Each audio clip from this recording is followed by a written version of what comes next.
हमारे गांव में दादाजी सबसे मजेदार और सबसे होशियार इंसान माने जाते थे। सफेद धोती, लंबी सफेद दाढ़ी और आंखों पर मोटा चश्मा, ऐसा उनका रूप था कि बच्चे उन्हें गांव का बाबा बॉलीवुड कहते थे। गांव में आम का मौसम चल रहा था। हर किसी के बाग में पीले पीले मीठे आम लटक रहे थे। लेकिन एक मुसीबत भी थी। गांव का शैतान बोलू बंदर। बोलू की खासियत थी कि वो सिर्फ पका हुआ सबसे मीठा आम ही तोड़ता था और फिर पेड़ पर बैठकर सबको चिढ़ाता था। दादाजी का भी एक बड़ा सा आम का पेड़ था। एक दिन उन्होंने देखा कि बोलू उनकी बगिया में घुस आया है और टप टप करके आम तोड़ रहा है।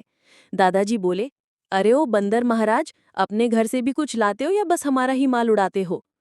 बोलू ने ऊपर से आम का एक टुकड़ा गिराया, जैसे कह रहा हो लो चख लो, और फिर खिलखिलाकर हंस पड़ा।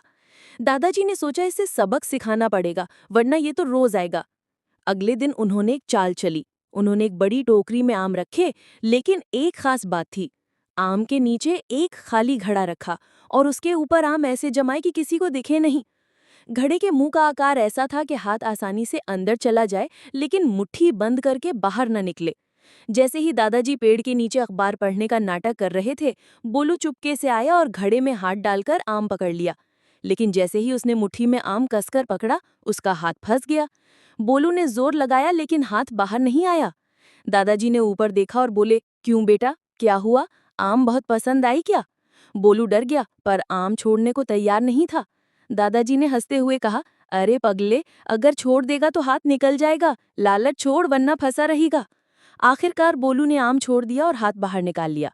दादाजी ने टोकरी से एक एक करके 5 पके आम निकाले और बोले, देख, मेहनत से जो मिले उसका स्वाद अलग होता है। चोरी का आम गले में अटक सकता है। बोलू ने आम उठाए, जैसे कह रहा हो, ठीक है बाबा, आज के बाद नहीं चुराऊंगा, और फटाफट पेड़ पर चढ़ गया। उस दिन के बाद से बोलू बंदर ने दादाजी के पेड़ से आम नहीं तोड़े, बल्कि कई बार दादाजी को पेड़ के पास बैठा देख वो ऊपर से पत्ते या छोटे फल गिराकर उनका ध्यान खींचता।